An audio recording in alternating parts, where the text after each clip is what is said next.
Bill has a big old baby. He wants to get up in our lap, just like a little pup. His body is like big dog, but his mind is little puppy. But we was thinking about going over, looking at that pottery today, but it's really windy, and the area it's in is real flat, so it'd be too hard on the camera. You can, hard on us. Yeah, you never hear us speak because the wind be blowing real hard over there.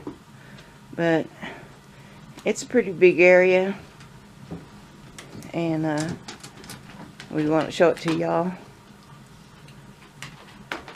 But he's gonna cut some wood today, and I'm gonna do something else too. I had to show you Sonny. The little dog's getting his lap. Why can't I get up there? You need a bigger chair. The bottom's getting hot. Yeah, he's gonna burn his bottom. He just enjoys being a baby. Hey.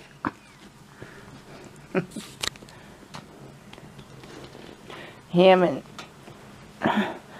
her, they got the same mindset. They're both youngins. You don't look very comfortable. He says, I love it though. It's gonna get hot here. Yeah. You have to get him down. Oh, Sonny boy.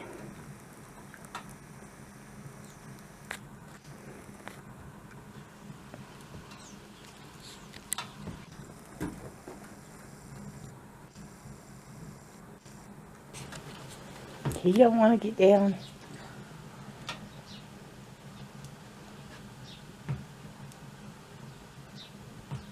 He tried to get up here on my lap a while ago, and he went over and said, "Can I get on your lap?"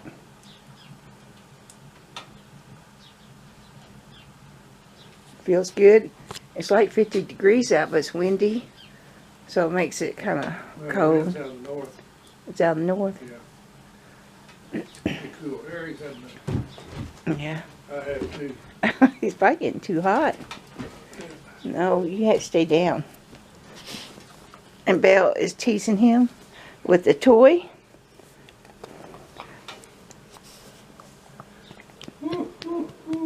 She likes playing with him. He's got her toy. Oh. That sneeze.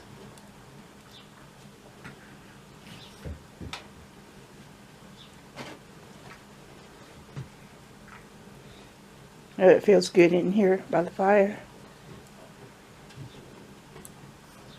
We go eat breakfast in a minute. We just got through feeding all the animals. I didn't even know it was so windy out. It's supposed to get stronger later. Yeah, I'm supposed to have some weather coming in. We'll just have to do that pottery field some other day.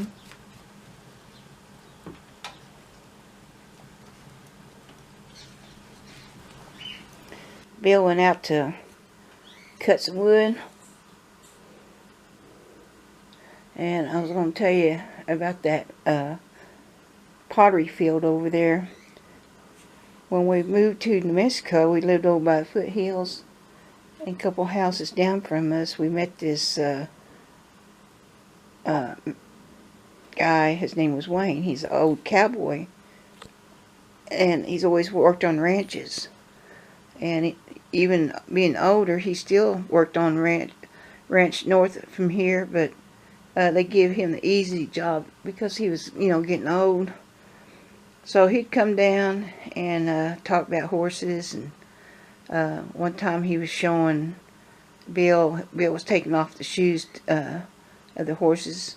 He said, "Well," he said, "they're not real bad. We'll just pull the nails out, and you can redo them, use them a second time, because they're not wore down that bad." So that saved us some money. And he'd just sit in the dirt and start pulling out nails. He was so helpful. But he told us about Coyote Canyon and copper over there. He tell us about this sheep. They call it sheep ranch, and there's some pottery over there. So we went there. He told us about the pottery out here north of us, and we found it. And on that one, the story, he said, close to the highway, and this was back in the 40s, I believe, he said, there was some like adobe houses or something, buildings out there. So people, the land that it was on, it was just public land. So the people would stop by the highway and cross over the fence. And I don't know if it was the rancher that was fixing that fence all the time or what, but he probably complained, about people crossing the fence.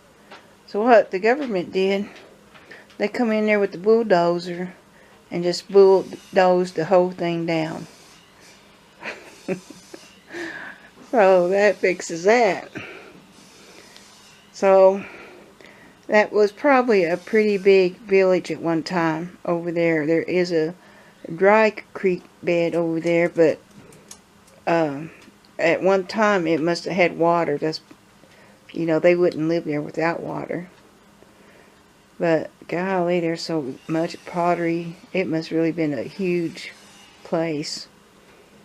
But you could see where people went in there and made piles of dirt and looked like they, really looked around, got the good stuff out of there. Well, so that's how we found out about that pottery field. And now the cows just walk on it and crunch it up because it's still, got cows on it. But it was fun to go over there and explore and look at the pottery. Some of us got red markings on the pottery, and some of us got black and white. But it's mostly brown type pottery.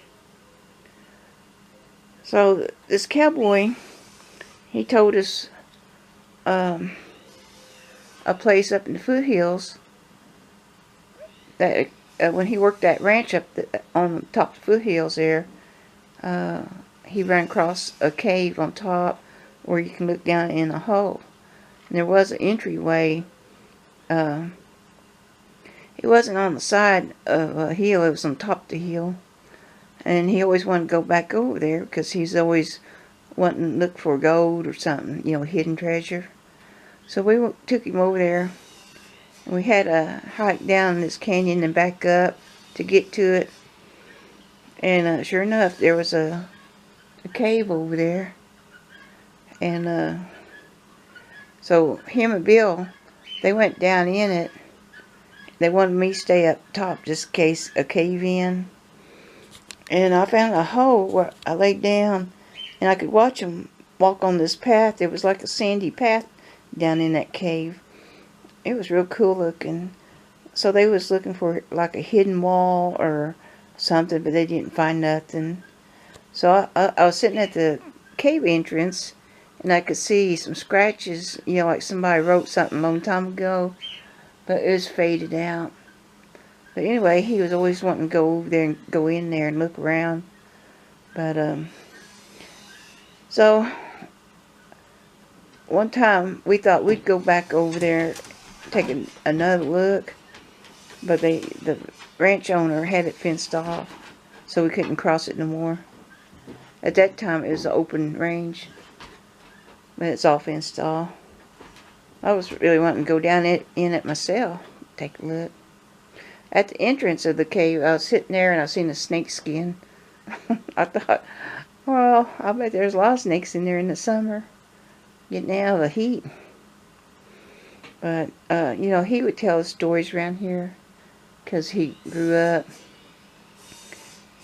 He said in Coyote Canyon, he told us kind of whereabouts. He said there was a big line of copper on this hillside and some cliffs. And there was Indian drawings and marks on it. But we never did find that. We weren't real sure, where it was. But he was very helpful. And he had a little French wife, and she was real friendly. They'd come down to visit. But I did like, hearing his stories. And they were true because we found that pottery field. We found that mine. So his stories were true. One time, he said he liked to go riding back there. He didn't have no horse. The horses he rode was ranch horses. But he told Bill, he said, I'd like to go riding with you sometime back in foothills. So Bill said, okay. And usually Bill don't like taking him by too old because, you're going to be liable for him. They get hurt, or anybody. So he went ahead and said, yeah. And so they went up kind of high, and they got down and looked around, because that guy was always looking for, arrowheads or pottery or something. And so they was getting back on a horse. So that guy, he got like on the hillside to put the horse lower than him. That was my horse, Little Red. And he was a very good horse. And so he went to get on, and he slid down under my horse. And my horse just stood there. He didn't get excited. And then he crawled out from the horse, Bill said, and then got back on it. But he had a big old time, getting out, riding that back there in the foothills. And Little Red, he was a real good horse. And I really miss him. Me and him, we were really bonded. He knew, I could ride him with a halter or not, but he just, he knew my movements. He knew, it was just like me and him was one body. He knew my movements, and he knew when I wanted to stop and go, and he was great. I really miss him. I'll never have another horse like that. But anyway, he was good to that old cowboy. He took care of him. He didn't hurt him. And then we had a neighbor one time. He worked in the military, and he asked if he could use Little Red, go up in the foothills.